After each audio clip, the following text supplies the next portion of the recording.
Hello दोस्तों, स्वागत है आपका हमारे YouTube चैनल में। चलिए शुरुआत करते हैं आज एक और नए वीडियो की, जिसमें कि आज हम लोग कंप्लीट करेंगे PYQ। अब देखिए, कुछ लोग कहेंगे कि रेगुलर वीडियो YouTube पे क्यों नहीं आ रहा। भाई देखिए, वैकेंसी का तो अभी जैसा सिचुएशन चल रहा है, डेली बेसिस पे वही 7 दिन का टाइम निकल रहा है। और आज के न्यूज में आप लोगों ने देख ही लिया होगा पेपर में कि जो हमारे शिक्षा मंत्री हैं सुनील कुमार, वो कहीं पे गए हुए थे, कोई भोज भात कुछ था, उसमें वहां पे मीडिया वालों ने उनसे पूछा तो उन्होंने कहा कि 26 जनवरी तक नोटिफिकेशन आ सकता है। समझ के देखिए, अभी जो दिसंबर लास्ट तक की चीजें चल रही थी, अब वो 26 जनवरी पे चली गई। तो अब एग्जैक्ट क्या है ये मुझे भी नहीं पता, और चीजें कैसी चल रही है, कितना डिले हो सकता है, कुछ एग्जैक्ट आइडिया नहीं है। बट फिर भी तैयारी तो अपनी जारी रहेगी। और आप लोग कहीं ना कहीं से MCQ देख ही रहे होंगे, मुझे पता है।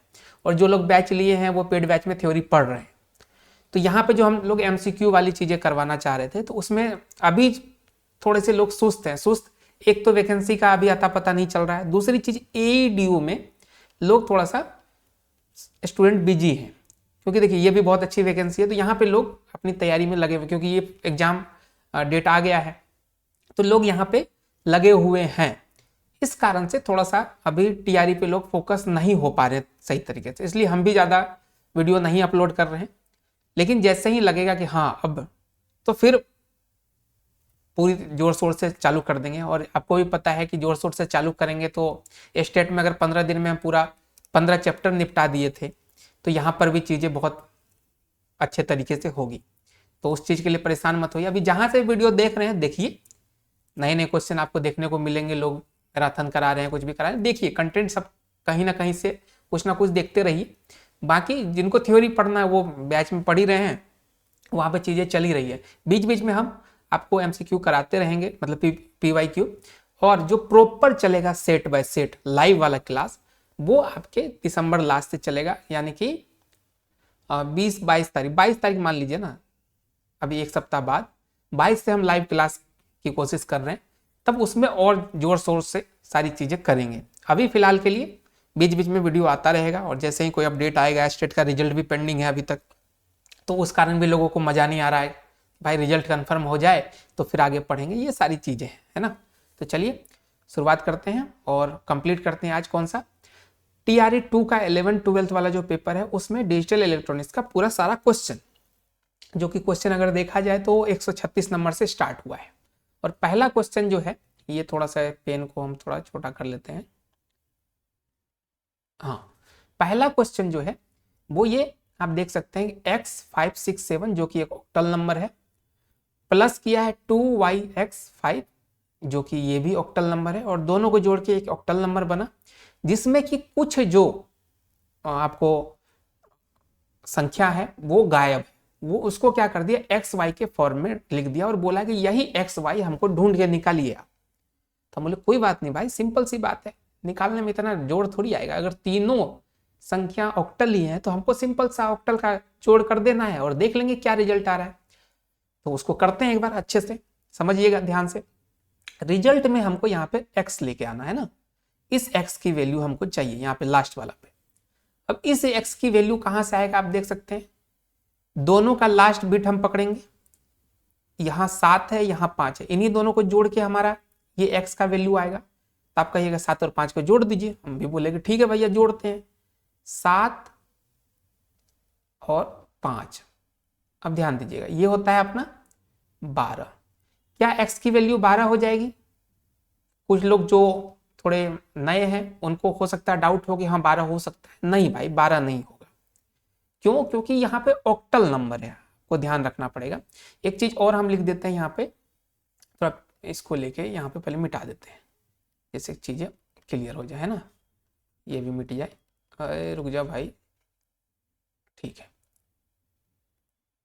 चलिए सबसे पहले इसको लिखते हैं ऑक्टल, और यहाँ पे एक और देते हैं डेसिमल, जो हम लोग डेली लाइफ में यूज करते हैं 1 2 3 4, वो डेसिमल वाला, ठीक है।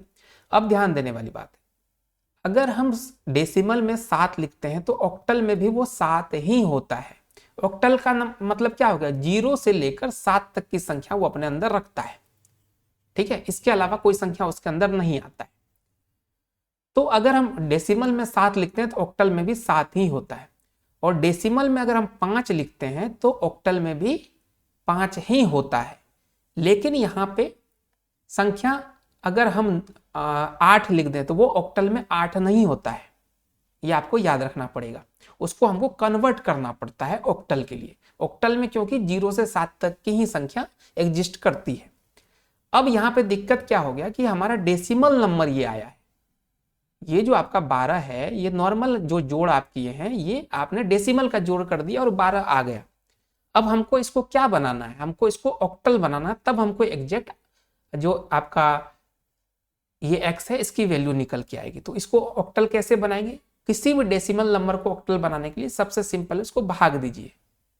कैसे भाग देंगे, यहां पे हम क्या करते हैं 8 से इसको भाग देते हैं। 8 से जब भाग देंगे तो आपको पता है कि कितनी बार में लगेगा भाई, एक बार में लगेगा। क्या लगेगा, एक बार में लगेगा, और शेष क्या बच जाएगा, 4 बच जाएगा शेष। और जब ये ऐसा होता है तो इसको इस तरीके से लिखा जाता है, नीचे से ऊपर की तरफ। मतलब अगर हम डेसिमल में 12 लिखते हैं, ठीक है, तो वो ऑक्टल में हमारा 14 लिखाता है। और अब आप कहिएगा 14 तो आंसर में है ही नहीं भैया, x की पोजीशन पे, x मतलब पहला वाला लिया, x की जगह पे 14 तो है ही नहीं। अब ध्यान देने वाली बात है कि यहाँ गौर से देखिए, नंबर एक ही बिट का होना चाहिए। तो एक बिट जब नंबर होगा तो हम क्या लिखेंगे, 14 लिख देंगे। यहाँ पे लिख देते हैं पहले एक बार 14। 14 जैसे लिखे तो आपको दिख गया कि भाई x के पोजीशन पे तो हमारा 4 आ गया, और एक जो है ये, इसको हम कैरी बना के रख देंगे। यहाँ पे कैरी लिख देते हैं। क्या लिखेंगे, अरे यार क्या हो जाता है, ये जो एक हमारा बचा ये कैरी है। कैरी मतलब हासिल, यही रहता ना भाई, हासिल हमारा एक बच के पड़ा हुआ, उसको हम बाद में करेंगे। अभी जो हमारा एग्जैक्ट x के पोजीशन पे नंबर आया वो क्या आया, यहां से हम जो पहला लेटर था वो x पे बैठ जाएगा, 4 आ गया। अब देखिए 4 किस किस में है, a और c में है, तो यानी कि p वाला तो ऑटोमेटिक आपका खत्म हो गया, b में तो कोई लॉजिक ही नहीं बचा। अब क्या आया, यहाँ पे एक संख्या हमारा आ गया, पता चल गया x की वैल्यू क्या है भाई, 4 है। तो यहां पर भी हम 4 डालेंगे इस x के जगह, और इधर की कोई जरूरत नहीं है। अब ध्यान देने वाले, 5 और 7 का काम खत्म हो गया। अब दूसरा संख्या क्या है जिससे कि हमको y की वैल्यू निकल के आएगी, वो है ये 6। ठीक है, दूसरे पोजीशन पे 6 बैठा है और इसमें x बैठा है। अब x की वैल्यू हमारे पास है और 6 निकल गया। तो फिर वही चीज कि अगर हम डेसिमल ऑक्टल की बात करें, डेसिमल में 6, ऑक्टल में भी 6 होता है। डेसिमल में आपका 4, ऑक्टल में भी 4 होता है। अब इन सबको जोड़ते हैं, डेसिमल में जोड़ें तो 6 4 10 हो गया। ध्यान दीजिएगा, 6 4 10 हो गया। अब 10 भी आपका वो क्या बोलते हैं, ऑक्टल संख्या नहीं निकल गया, क्योंकि 0 से 7 तक ही संख्या ऑक्टल में रहेगा।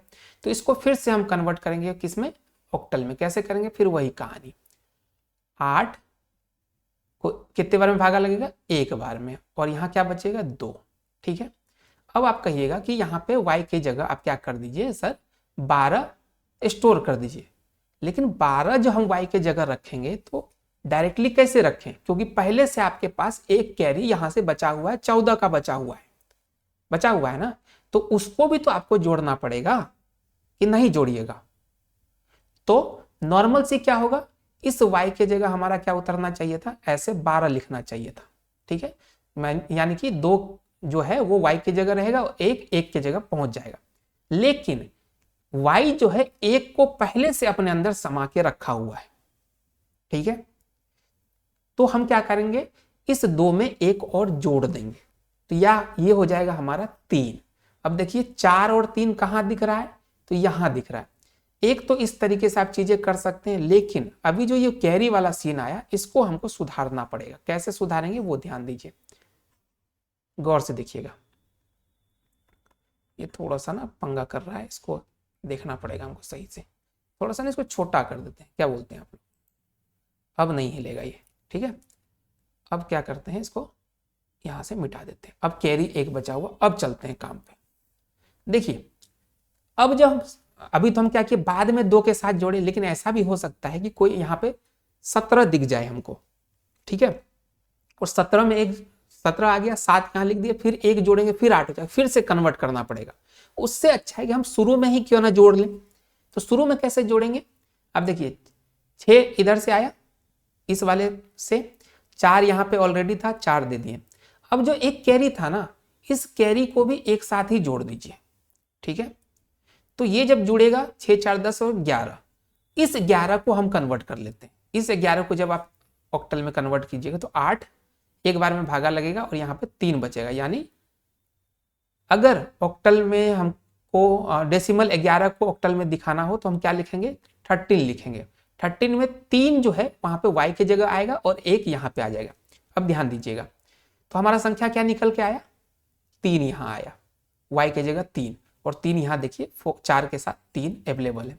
अब एक काम और करते हैं, ध्यान देने वाली चीज, कि जो हमारा संख्या आया इसको एक बार क्रॉस वेरीफाई कर लेते हैं। कैसे, देखिए पहला संख्या क्या था, x 5 6 7, x का मतलब 4 हमारे पास आ गया, 4, और फिर 5 6।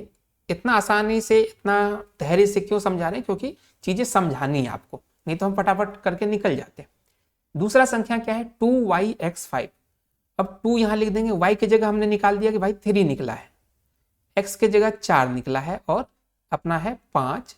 इनको जोड़ते हैं और देखते हैं कि लास्ट में जो हमारा संख्या ये निकल के आया, क्या निकला, 7 1 3 4। ये संख्या आना चाहिए ऑक्टल में। कर लेते हैं भाई, 7 और 5 को अगर हम लोग ऑक्टल में जोड़ते हैं तो ये 12 नहीं 14 होता है। हमेशा जो भी चीज जुड़े उसमें नॉर्मल जब आप जोड़िएगा ना डेसिमल के अकॉर्डिंग, तो उसमें क्या करना, 2 आपको एक्स्ट्रा जोड़ के रखना है। तो एक ट्रिक बता रहे हैं, 2 एक्स्ट्रा जोड़ के रखिएगा तो वो ऑक्टल बन जाता है। 7 और 5 जोड़िएगा तो 12 होगा, और 12 में 2 जोड़ दीजिएगा 14 हो जाएगा। 14 में 4 यहाँ उतरेगा, एक आपका कैरी रह गया जो कि यहाँ आ गया, ठीक है, यहाँ 1 आ गया। अब जोड़िए 6 1 7 4 11, 11 वही चीज कि 7 से ज्यादा है, तो 11 को अगर हम ऑक्टल में कन्वर्ट करेंगे, 2 जोड़ दीजिए इसमें, तो कितना निकलेगा, 13 में होगा। 13 यहाँ हो गया, एक आपका बच गया, फिर एक कैरी हो गया यहाँ पे, फिर यहाँ आइए, ठीक है। अब यहाँ जोड़िए 5 1 6 3 9, 9 हो गया। 9 भी ऑक्टल नहीं है, 7 तक ही होना चाहिए, तो 9 में 2 और जोड़ दीजिए, तो कितना आएगा, 11। 11 का एक यहाँ, एक फिर यहाँ पे कैरी हो गया, ठीक है। अब इसको जोड़िए, 4 1 5 और 2 7, ठीक है। अब देख लीजिए मिला के 7 1 3 4 निकल के आ गया, बिल्कुल आ गया, मतलब क्रॉस वेरीफाई भी हमारा सही हो गया। अब इससे एक चीज आपको और पता चल गया कि जब भी कोई डेसिमल नंबर साफ साफ दिखे, उसको ऑक्टल में कन्वर्ट करना हो जोड़ते टाइम या कभी भी, तो हर जगह भागा देने की नीड नहीं है। अगर सिंगल डिजिट है, मान लीजिए 10 11 12 इस तरीके से कुछ आ जाए, तो उसमें 2 जोड़ दिया कीजिए, ठीक है। अब कहीं कहीं क्या होगा कि 9 9 18 हो जाएगा, मतलब ऐसे हो जाएगा 9 और 9 18। आप इसमें कहिएगा कि भाई 2 जोड़ेंगे तो 20 हो जाएगा, 20 भी ऑक्टल नंबर नहीं है, तब कैसे कीजिएगा। ये सिर्फ आपको कहां तक करना है, मतलब कि अगर आप उसको भागा देते हैं 8 से, तो 2 से ज्यादा बार नहीं लगना चाहिए, मतलब 2 से नीचे वाला रहे, मतलब 8 दूनी 16। 16 से कम वाला चीज अगर आपको दिखे तब ये चीज आप अप्लाई कर दीजिएगा। मतलब कहां तक, जैसे कि हमने यहाँ पे किया था, कहां तक, 14 तक गया था, 7 5 12 ये हुआ था ना, 12 में 2 जोड़ दिए 14 निकल गया, तो वो चीज हो रहा था। मतलब हर जगह नहीं, जो सिंगल छोटा छोटा डिजिट में ये चीज लगा सकते हैं। अब ऐसे नहीं कि 9 9 18 कर दिए, 20 आप वहां पे 0 लिख के आ गए, फिर गड़बड़ हो जाएगा मामला, ठीक है। चलिए,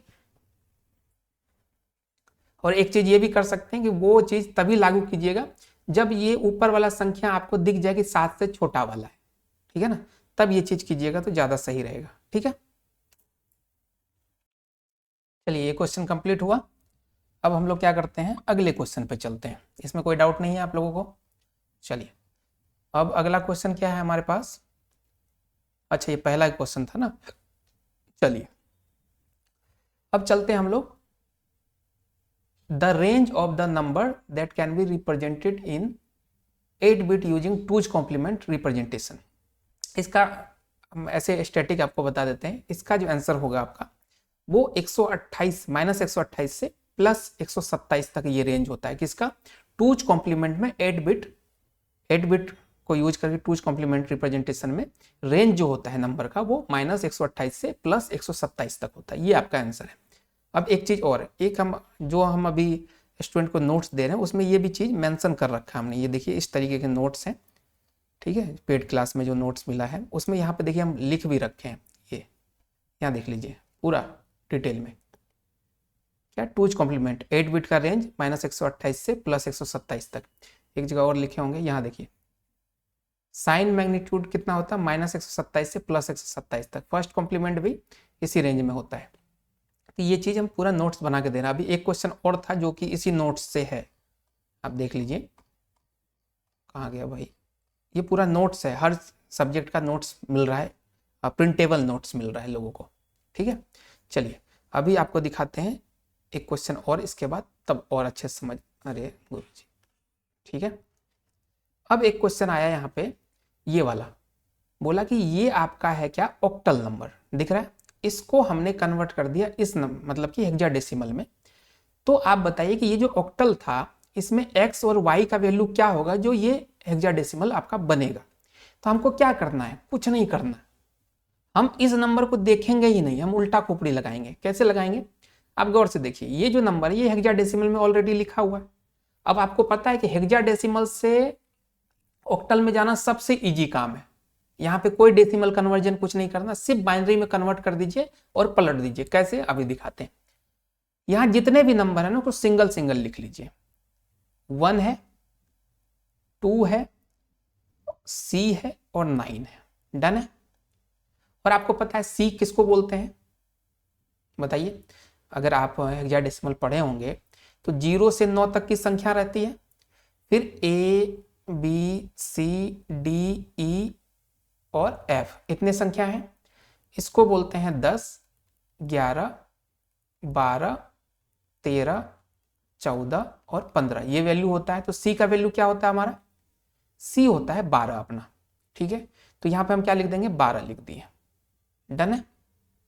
अब सभी के बाइनरी नंबर लिख देंगे और 4 डिजिट में लिखिएगा। ये ध्यान रखिए, जब भी आपको हेक्साडेसिमल को बाइनरी कन्वर्ट करना हो तो 4 बिट का नंबर लिखिएगा। 9 कैसे लिखाएगा, ऐसे लिखाएगा 1001, हमको याद है सारा इसलिए हम ऐसे लिख रहे हैं। फिर अगर आप 12 को लिखते हैं तो 12 लिखाएगा आपका 1100, ठीक है, यही होता है। क्योंकि ये हो गया 8 और ये वाला नंबर हो गया आपका 4, 8 4 12। 2 लिखिएगा तो 0010, ये आपका 2 हो गया, और 0001 ये आपका हो गया क्या, 1। ये आपके बाइनरी हमको याद है, वैसे हम इसमें चार्ट में भी दिए हुए हैं, सब कुछ हम एकदम दे दिए हैं। चार्ट अभी आपको दिखाते हैं, ये देखिए पूरा चार्ट दिए हुए हैं, ठीक है सबका।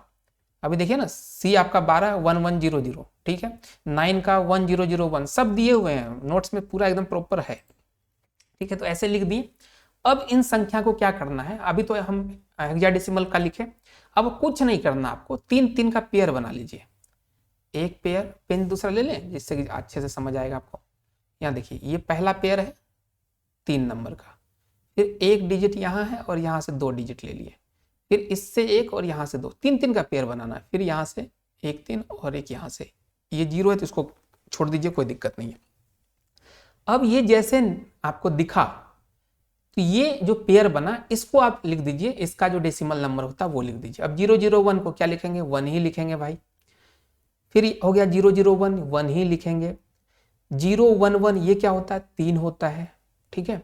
001 1 होता है, 001 1 होता है, मतलब ये नंबर निकल के आ गया क्या हमारे पास, 1 1 3 1 1।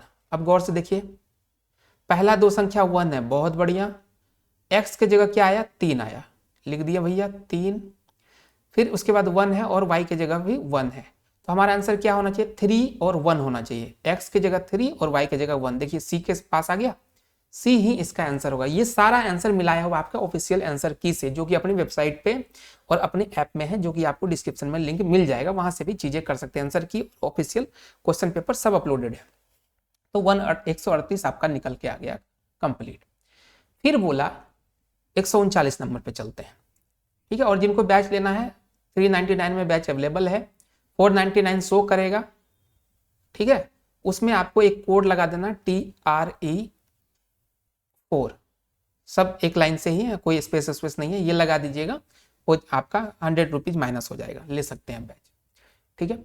अब चलिए, विच of the following 4 bit number, 4 bit का नंबर है जो कि इक्वल होगा अपने टूज कॉम्प्लीमेंट के, अगर उसका टूज कॉम्प्लीमेंट भी निकाले ना तो वही सेम संख्या रहेगा। अब कहेगा अरे ये कौन सा संख्या है गुरु, लगाते हैं पहले। ये संख्या मान लीजिए ये आपका एक संख्या है, इसको पहले यहां लिखें 1010, ये संख्या हमारा रियल है। अब इसका वंस कॉम्प्लीमेंट निकालेंगे। सबसे पहले रूल्स क्या कहता है, पहले वंस निकलेगा और उसमें 1 जोड़ेंगे तो टूज निकलेगा। वंस निकाले, वंस का मतलब क्या होता है कि जो आपको डिजिट दिख रहा है उसको इन्वर्ट कर दीजिए, मतलब 1 है तो वहां 0 रख दीजिए, 0 है तो 1 रख दीजिए, ठीक है। तो यहाँ हो गया 0 फिर 1 0 1, ये हो गया वंस कॉम्प्लीमेंट। टूज कॉम्प्लीमेंट क्या होगा भाई, इसमें +1 कर देंगे। अब +1 कीजिए, यहाँ पे अगर +1 करते हैं हम तो 1 1 का 0, कैरी 1 बचेगा जो कि 0 के साथ ऐड होगा तो 1 आ गया, और 0 1, ये दोनों संख्या क्या आपस में मैच कर रहा है, आप कहिएगा नहीं कर रहा, तो हमारा ये ऑप्शन गलत हो गया, गलत हो गया, ठीक है। दूसरे पे चलते हैं, 0 1 0 1, डन है। ये हमारा रियल नंबर है, इसको वंस करते हैं पहले, तो 1 0 1 0, डन है। इसमें +1 करते हैं तो 1 0 1 हो जाएगा, यहाँ 1 नंबर क्या आया 1 0 1 1, क्या इससे मैच कर रहा है, ये कहिएगा नहीं कर रहा है, तो ये भी हमारा कट गया। अब मेरे ख्याल से तो ये वाला होना चाहिए, यहाँ लिख देते हैं रियल नंबर 1 0 0 0, वंस कॉम्प्लीमेंट इसका होगा 0 1 1 1, क्योंकि उल्टा करना है, फिर +1 कीजिए, 1 1 का 0 कैरी 1 जो इसके साथ जुड़ेगा, फिर 1 1 का 0 हो जाएगा, फिर कैरी 1 जो इसके साथ जुड़ेगा, फिर 1 1 होगा, 1 1 का 0 फिर कैरी 1 जो कि यहाँ 0 है इसके साथ जुड़ेगा तो 1 होगा। अब देखिए ये संख्या और ये संख्या क्या मैच कर रहा है, आप कहिए बिल्कुल मैच कर रहा है, तो हमारा आंसर सी नंबर हो जाएगा। डन है, किसी को कोई परेशानी मेरे ख्याल से नहीं होना चाहिए, अगर आप पढ़े हैं तो, नहीं पढ़े हैं तो फिर हम कुछ नहीं कर सकते, आपको पढ़ने की जरूरत है। चलिए अब चलते हैं हम लोग इस नंबर पे, ठीक है। इसको कैसे करे रे देवा, ये मिटा दे, ठीक है। हाँ चलिए क्या करते हैं, ये संख्या बोला कि the number of ones in the binary representation of the value of decimal expression, ये इसको बोला कि बाइनरी रिप्रेजेंटेशन करना है, ठीक है। ये है डेसिमल एक्सप्रेशन, इसको बाइनरी में कन्वर्ट कर लेना है और उसमें देखना है कि 1 की संख्या कितनी है, मतलब कितनी बार 1 आता है, ये क्वेश्चन था अपना। अब ये क्वेश्चन को अगर आप गौर से देखें तो नॉर्मल लोग क्या करेंगे, इसको नॉर्मल लोग करेंगे इस सब का गुना उना करके एक संख्या यहाँ पे आ जाएगा, कुछ भी मान लीजिए 1000 2000 5000 कुछ भी आ जाएगा, क्योंकि 16 का पावर 3 है, फिर 16 का पावर 2 है, सबको जोड़ जाड़ के कोई संख्या आएगा, उसको फिर आप क्या कीजिएगा बाइनरी में कन्वर्ट कीजिएगा। बाइनरी में कन्वर्ट कैसे, 2 से भागा दीजिएगा जब तक कि पूरा खत्म ना हो जाए, फिर नीचे से ऊपर की तरफ वो 1010 वाला फॉर्म लिखिएगा, फिर उसमें काउंट कीजिएगा कि 1 कितने बार आया, यही नॉर्मल होगा। लेकिन अगर आप समझदार हैं, आप वीडियो मेरा देख रहे हैं या आप कहीं पढ़ रहे हैं, तो आपको एक चीज ध्यान में आएगा कि इस संख्या को जब गौर से आप देखेंगे, ये जो डेसिमल रिप्रेजेंटेशन है, गौर से देखिए, यहां पे 16 का मल्टीप्लाई दिया हुआ, आप गौर से देखिए, 16 का पावर 1, 16 का पावर 2, 16 का पावर 3। अब आप एकदम से स्ट्राइक करेगा, अरे भाई ये तो तब लिखते हैं जब हम हेक्साडेसिमल नंबर को डेसिमल में एक्सप्रेस करना चाहते हैं, ठीक है। कोई भी हेक्साडेसिमल नंबर रहता है, उसको जब हम नॉर्मली डेसिमल में एक्सप्रेस करना चाहते हैं तो हम क्या करते हैं, उस संख्या को इस साइड से ऐसे मल्टीप्लाई करते रहते हैं हर बिट में, 16 के पावर को बढ़ा के। पहले 16 का पावर 0 से स्टार्ट होता है और 16 का पावर लास्ट तक वो बढ़ता रहता है एक एक करके। अब देखिए 3 के साथ 16 का पावर 0 गुना हुआ है, क्योंकि ये 1 हो जाता है तो कोई यहाँ पे लिखा नहीं, यहाँ 16 का पावर 1, यहाँ 16 का पावर 2, 16 का पावर 3, मतलब ये हेक्साडेसिमल नंबर है। अब हेक्साडेसिमल है तो हम पहले हेक्साडेसिमल लिख लेते हैं। यहां से हमारा, इसको हम इग्नोर किए, 9 उतर गया, बहुत बढ़िया। यहां से 7 उतर गया, यहां से 5 उतर गया, यहां से 3 उतर गया। अब फिर वही चीज, इन सब का क्या करना है, बाइनरी लिखना है हमको, बाइनरी लिखने का सबसे आसान तरीका 4 बीट में बाइनरी लिख दीजिए। आपको बताएं अभी जस्ट, हमको तो याद ही है कैसे होगा। जीरो जो 3 होता है उसका होता है 0 0 1 1। 5 का होता है अपना 5 होता है 0 1 0 1, ये 5 हो गया। 7 होता है हमारा भाई 0 1 1 1 और 9 होता है गुरु 1 0 0 1। इस तरीके से हमने इस संख्या का पूरा बाइनरी लिख दिया। अब इस बाइनरी में यही तो हमको बोला था निकालो बाइनरी और उसमें 1 की संख्या बता दो कितनी है, गिन लो 1 2 3 4 5 6 7 8 9। देखो कहीं पे 9 है क्या, बिल्कुल बी वाले में हमारा 9 है और यहां से आंसर निकाल के हम चले जाएंगे। लेकिन जो लोग प्रैक्टिस नहीं किए हैं, जिनको थोड़ा सा डाउट रहेगा, वो क्या करेंगे, 16 का पावर 3 पहले निकालेंगे, फिर उसको 9 से गुना करेंगे, 16 का पावर 2 निकालेंगे, 7 से गुना करेंगे, 16 को 5 से गुना करेंगे, फिर 3 को उसके साथ लेंगे, सबको जोड़ेंगे और यहाँ एक बड़ा सा संख्या आएगा। उस संख्या को क्या करेंगे, फिर 2 से भगा दे के ये संख्या लेके आएंगे। क्यों करें हम भाई, हमें पता है हेक्साडेसिमल नंबर है, इसको इग्नोर करो। ये जो संख्या आया ये हेक्साडेसिमल नंबर है, हेक्साडेसिमल को 4 बीट में कन्वर्ट करना बड़ा ही आसान है, बस हो गया आपका काम।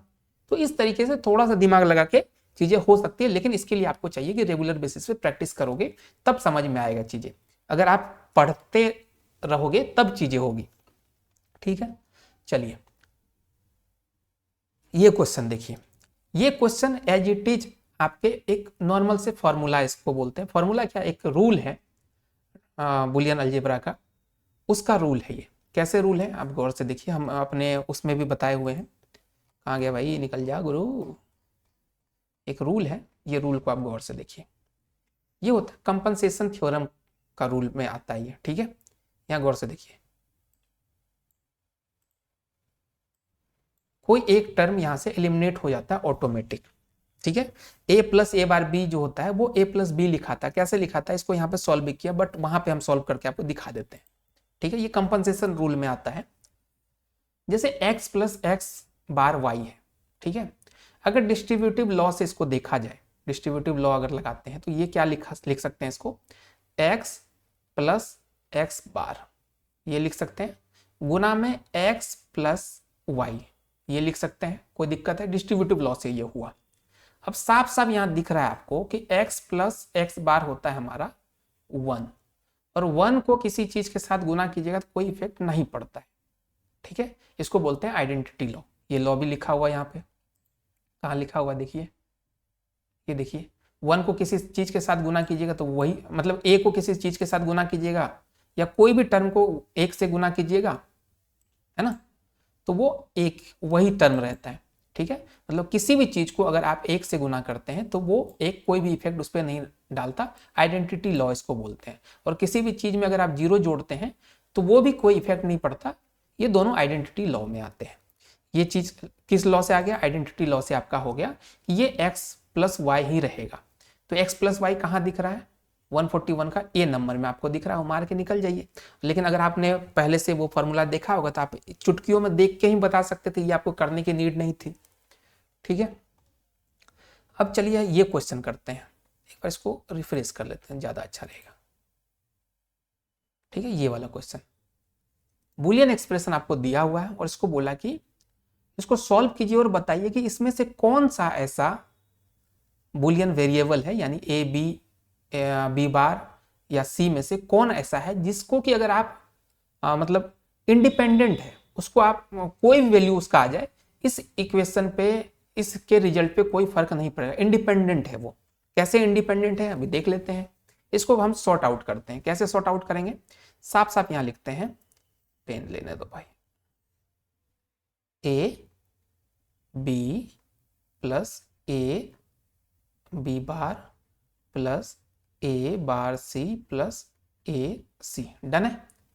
अब दूसरा पेन लेते हैं, गौर से देखिए इन दोनों टर्म में आपको क्या कॉमन दिख रहा है, इन दोनों में क्या कॉमन दिख रहा है, ए दोनों में कॉमन दिख रहा है, तो हम ए को कॉमन ले लेंगे, बचेगा b plus b bar, done है।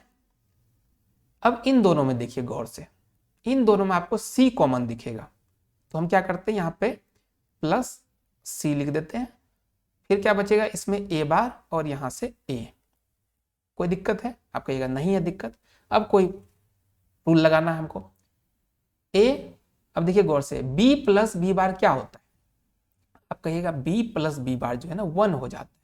और अभी आपको बताएं आइडेंटिटी लॉ क्या कहता है कि किसी भी वेरिएबल में अगर आप 1 से मल्टीप्लाई करते हैं तो वो 1 जो है कोई इफेक्ट नहीं डालता, वो वेरिएबल खुद ही रिजल्ट में आता है। तो अगर यहां से हमारा 1 निकल के आया, 1 को ए के साथ गुना करेंगे तो कोई इफेक्ट पड़ेगा? आप बोलिएगा नहीं पड़ेगा। तो हम क्यों एक स्टेप बढ़ाएं, यहाँ पे डायरेक्टली ए लिख देते हैं। ठीक है, फिर यहाँ चलते हैं, यहाँ करते हैं सी लिख देते हैं, ये वाला नॉर्मल। फिर यहाँ देखिए ए बार प्लस ए, फिर वही कहानी 1 बनेगा। ये 1 को सी के साथ मल्टीप्लाई करेंगे तो कोई इफेक्ट पड़ेगा? आप बोलिएगा नहीं पड़ेगा। वही आइडेंटिटी लॉ। जब ये आइडेंटिटी लॉ से ये चीज सब कुछ कट कुट आ गया, हमारे पास आंसर क्या आया? ए प्लस सी आया। तो ये कहना चाह रहा है कि भाई ये जो पूरा एक्सप्रेशन था इसमें कौन सा ऐसा वेरिएबल है जो फाइनल रिजल्ट में गायब हो जाता है, उससे हमारे पूरे एक्सप्रेशन पे कोई इफेक्ट नहीं पड़ता। अब देखिए जब पूरा कैलकुलेशन किया तो हमारे पास आंसर आया ए प्लस सी। मतलब ए का वैल्यू कुछ अगर चेंज होता है तो आपके एक्सप्रेशन का जो रिजल्ट होगा उसको डिफरेंस करेगा। वो सी का वैल्यू चेंज होगा तो उसको डिफरेंस करेगा। लेकिन क्या बी कहीं पे आपको दिख रहा है? नहीं दिख रहा। मतलब बी का कुछ भी वैल्यू डाल दीजिए, 0 डालिए, 1 डालिए, कोई फर्क नहीं पड़ेगा, क्योंकि लास्ट में तो उसको कट कुटा के मर ही जाना है ना। तो हमारा ये जो पूरा बुलियन एक्सप्रेशन ये इंडिपेंडेंट किससे है? किस वेरिएबल से? ये बी से इंडिपेंडेंट है। बी का रिजल्ट से इसको कोई इफेक्ट नहीं पड़ने वाला। यही क्वेश्चन पूछा गया था आपसे। ठीक है, अब यहां गौर से देखिए, इस क्वेश्चन में a प्लस बी सी, आप कहिएगा अभी किए थे डिस्ट्रीब्यूटिव लॉ से इसको लगा नहीं दीजिए सर। तो डिस्ट्रीब्यूटिव लॉ क्या बोलता है? a प्लस बी लिख देंगे, फिर एक साइड लिख देंगे a प्लस सी। अब देखिए कहां मैच कर रहा है भाई। बड़ा ही सिंपल सिंपल क्वेश्चन पूछा है भाई। मारिए यहां से, निकलिए, क्या दिक्कत है? कहां तक पहुंच गए? 143 तक पहुंच गए। ठीक है, अब और चलते हैं हम लोग आगे वाले क्वेश्चन पे, 144 पे चले। अब देखिए एक साथ ही डबल क्वेश्चन पूछा है और सेम टाइप का क्वेश्चन। कैसे? The Boolean expression x plus x y will be equal to. कैसे इक्वल टू? क्या किसके इक्वल होगा भाई? यहां कौन सा रूल लगेगा? कोई रूल नहीं लगेगा। आप सिंपल सा इसको कर लीजिए, नॉर्मल सा कॉमन ले लीजिए। दोनों में x कॉमन है तो x यहां ले लिए। यहां क्या बचा? 1 प्लस वाई बच गया। अब ध्यान देने वाली बात, ठीक है, अभी तक हम लोग क्या कर रहे थे? आइडेंटिटी लॉ समझ रहे थे। आइडेंटिटी लॉ क्या बोलता है कि किसी भी चीज में अगर 1 से गुना करेंगे तो 1 का कोई इफेक्ट उस पर नहीं पड़ेगा, वो वेरिएबल खुद ब खुद रिजल्ट में रहेगा। ठीक है, और किसी भी चीज में अगर 0 से मल्टीप्लाई करते हैं, मतलब 0 जोड़ते हैं, ठीक है, मल्टीप्लाई नहीं, 0 जोड़ते हैं, तो वो भी आइडेंटिटी लॉ में रहता है। वो वेरिएबल खुद ही आंसर में आएगा, 0 का इफेक्ट नहीं पड़ेगा। ठीक है, 0 को क्या करना है? आपको 0 को जोड़ना है, 1 को गुना करना है, ये होता है आइडेंटिटी लॉ। लेकिन यहाँ पे क्या है? 1 को जोड़ना है। इसको कौन सा लॉ बोलते हैं? यहाँ देखिए, इसको बोलते हैं नल लॉ। अगर किसी भी चीज में आप 1 जोड़ देते हैं ना बुलियन में, तो 1 ही आंसर आ जाता है, उस चीज को वो खा जाता है अपने अंदर। और किसी चीज में अगर 0 से गुना कर देते हैं तो वो भी नल लॉ में आता है, वो भी खा जाता है उस वेरिएबल को। यहां पर भी वही चीज हुआ। गौर से देखिए, यहां y में 1 को हम जोड़ रहे हैं तो 1 क्या करके खा जाएगा, इसको नल बना देगा। ठीक है, ये यहां पे क्या आ जाएगा? 1 उतर जाएगा। और आपको पता है anything multiply by 1 equal to anything होता है। अभी आपको आइडेंटिटी लॉ से यहाँ 2 लॉ आपको समझ में आ गए। एक तो नल लॉ। नल लॉ क्या बोलता है कि 1 में कोई भी चीज जोड़िएगा तो वो उसको खा जाएगा, नल कर देगा, 1 ही बचेगा। और 0 किसी चीज में गुना कीजिएगा तो वो भी उसको खा जाएगा, 0 बना देगा। ठीक है, और आइडेंटिटी लॉ क्या बोलता है? किसी भी चीज में आप 1 से गुना करते हैं तो वो जो वेरिएबल में गुना हुआ है वही वेरिएबल रहेगा, और किसी भी चीज में आप 0 को ऐड करते हैं तो वही वेरिएबल आंसर आएगा। तो 2 लॉ आपको पता चल गए। तो इस क्वेश्चन का आंसर क्या निकल के आएगा? लास्ट में कट, मतलब कि यहां से x आ गया, 1 को इसमें मल्टीप्लाई करेंगे तो x ही बनेगा। तो हमारा आंसर क्या हो जाएगा? x हो जाएगा। डन है। चलिए अब दूसरा क्वेश्चन देखिए, जस्ट इसके नीचे, ज्यादा दूर नहीं जाना है, सेम वही क्वेश्चन है, वही क्वेश्चन है। आपका ये कैसे क्वेश्चन है वो, इसमें तो अलग लिखा हुआ है, कोई बात नहीं, अभी तो सही कर देते हैं ना। अब देखिए इन दोनों को गुना कीजिए, x into x plus x into y, ये निकल के आया। अब ध्यान दीजिएगा बुलियन अलजेब्रा क्या कहता है, कोई भी चीज जब आपस में गुना होता है तो वो एक ही बार लिखाता है, और आपस में जब जोड़ होता है तब भी एक ही बार लिखाता है। यहाँ एक्स स्क्वायर नहीं होगा, यहाँ एक्स ही होगा, और अगर एक्स प्लस एक्स करते हैं तो वहां पर 2x नहीं होता, वहां पर भी एक्स ही होता है। ये रूल है बुलियन अलजेब्रा का। तो हमारा क्या बनेगा, यहाँ से ये x बन जाएगा और यहाँ पे एक्स वाई हो जाएगा। अब गौर से देखिए, ये question x plus x y और ये question x plus x y same हुआ कि नहीं हुआ। इसका आंसर अगर x आया तो इसका भी आंसर x ही आएगा ना, तो फटाक से मारिए ना भाई। देखिए साथ साथ दे दिया, 2 नंबर फटाक से दे दिया था। ठीक है, चलिए अब इसके बाद है 146 number. If x is a Boolean variable then, x अगर बुलियन वेरिएबल है तो इसमें इसने 4 बार बार लगा दिया। अब इसका क्या आंसर होगा। अब ध्यान दीजिएगा, जब भी पेयर में बार रहे तो आपस में कट जाता है। कैसे कटता है, अगर एक बार बार रहे तो वो बार रहेगा, 2 बार जैसे बार हो जाए बार के ऊपर बार तो वो आपस में कैंसिल हो जाता है। ठीक है, 3 बार रहे तो 2 बार तो आपस में कैंसिल होकर मर जाएगा, 1 बार रह जाएगा। 4 रहे तो वो आपस में 2 का पेयर बना के कट जाएगा। यहाँ कितने बार हैं, 1 2, तो ये आपस में कट जाएगा। ठीक है, कॉम्प्लीमेंट का कॉम्प्लीमेंट कैंसिल हो जाता है। तो इस तरीके से हमारा यहाँ आंसर क्या आएगा, बी नंबर हमारा आंसर हो जाएगा, क्योंकि लास्ट में हमको एक्स ही बचेगा। 4 बार बार था, आपस में कटकुटा के खत्म हो जाएगा। 146 खत्म हो गया अपना। 147 पे चलते हैं। In two value Boolean algebra the maximum number of Boolean function for 2 variable will be. ये बड़ा इंपॉर्टेंट क्वेश्चन है।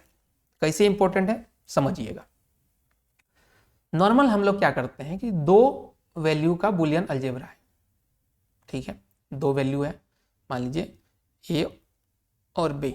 ठीक है, अब यहां पूछा number of Boolean function, number of combination नहीं पूछ रहा। ध्यान दीजिएगा, नॉर्मली क्या करते हैं हम लोग, जितने आपको वैल्यूड रहते हैं किसी भी एक वेरिएबल के, जितने वैल्यूड रहते हैं उसको आपस में पेयरिंग कर देते हैं। कैसे, 2 का पावर n के, और n क्या होता है कि ये वैल्यूड कितने वैल्यू पास कर रहे हैं। तो अगर यहाँ पे 2 पास कर रहे हैं तो 2 का पावर 2, मतलब कि 4 हमारे पास अलग अलग पेयर बनेंगे। मान लीजिए कैसे, अगर 2 वैल्यूड हैं तो पहले हम 0 0 रख देंगे एक पेयर, 0 1 रख देंगे दूसरा पेयर, 1 0 रख देंगे तीसरा पेयर, और 1 1 रख देंगे 4 पेयर। देखिए यहां से निकल गया। लेकिन हमको ये पेयर नहीं पूछा है, हमको पूछा कि इससे कितने फंक्शन बन सकते हैं, बुलियन फंक्शन। तो इसका फॉर्मूला होता है 2 का पावर 2 और उसका पावर n। क्या बोले, 2 का, जब फंक्शन की बात हो तो 2 का पावर 2 उसका पावर n। अब ध्यान दीजिएगा, यहां पर क्या है,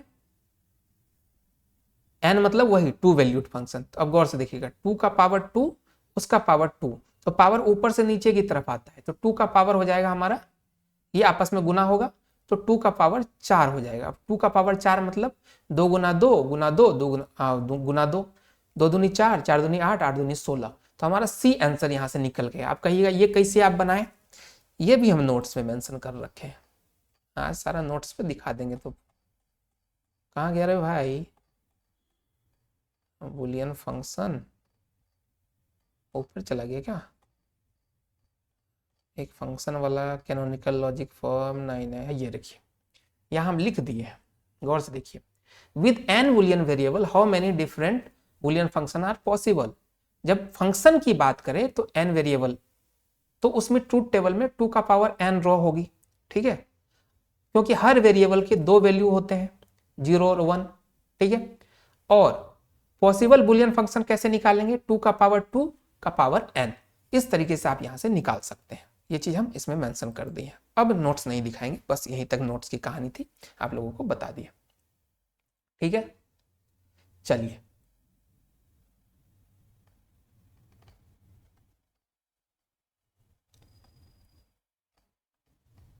एक मिनट, ये क्या था, 2 valued Boolean algebra the maximum number of Boolean function for 2 variable.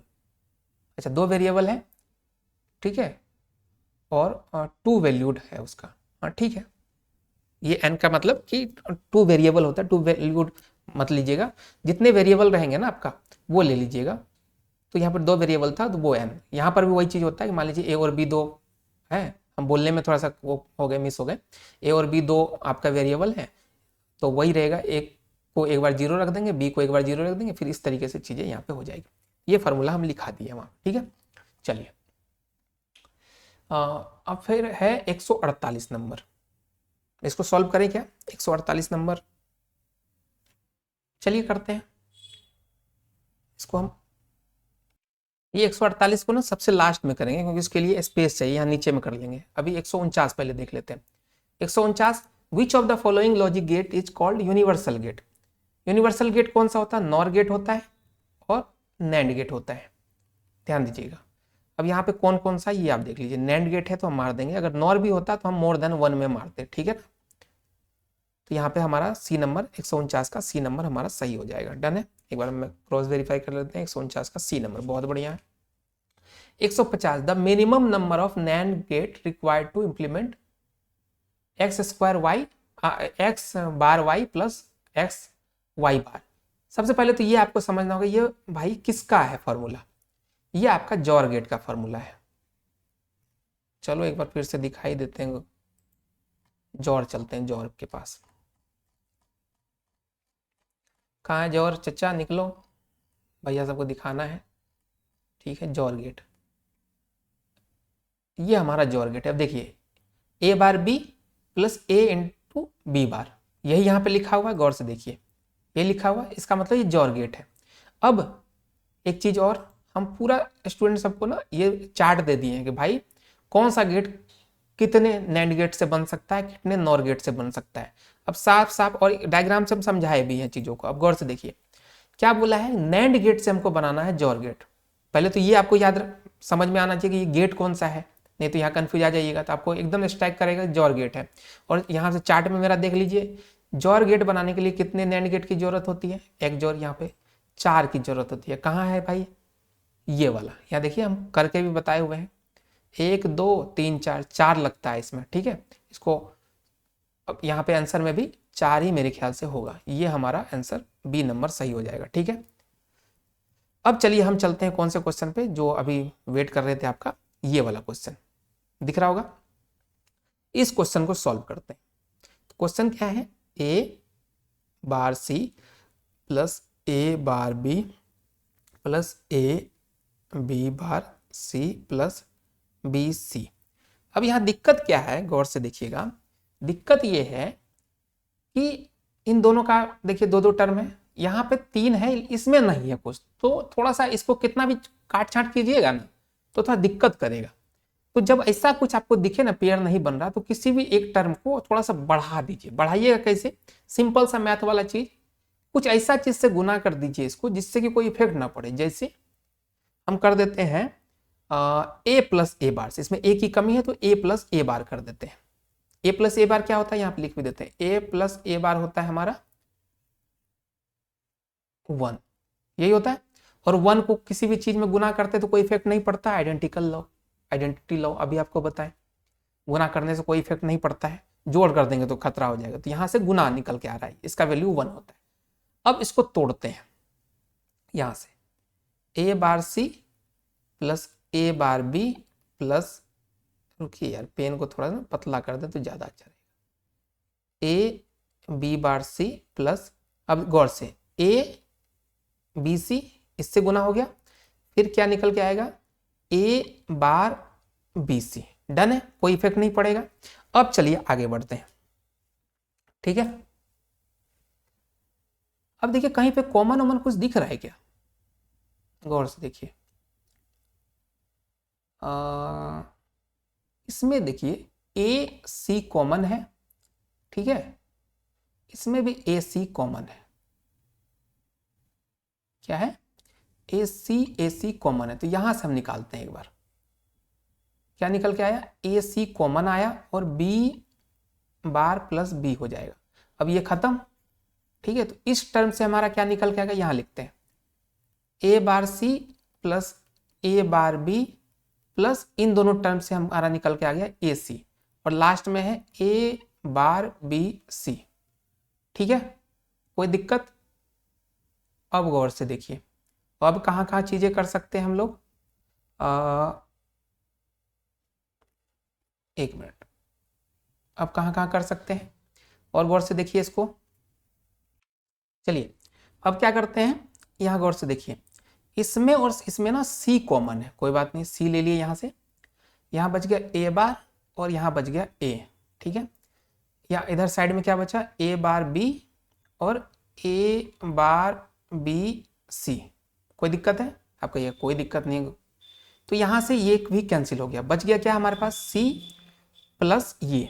अब इन दोनों में आप गौर से देखिए, ए बार बी यहाँ से और ए बार बी यहाँ पर भी बचा हुआ है, मतलब कॉमन है, तो हम वही ले लेते हैं। ए बार बी यहाँ से 1 निकलेगा और यहाँ से सी निकलेगा।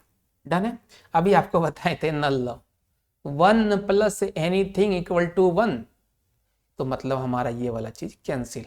चार्ट अभी दे रखे हैं आप, ठीक है, ये जैसे कैंसिल हुआ काट दीजिए इसको, ये नल लॉ से आ गया। कौन से लॉ? नल लॉ से। लास्ट में क्या बचा, सी प्लस ए बार बी, यही आ गया। अब इसका आंसर एक बार देख लेते हैं, सी प्लस ए बार बी, यही आंसर है गुरुदेव, कोई दिक्कत नहीं है। मेरे ख्याल से सब कुछ हमने बना दिया। ठीक है, 11-12 का पेपर था ये, TRE 2 का हमने क्लियर कर दिया है ना।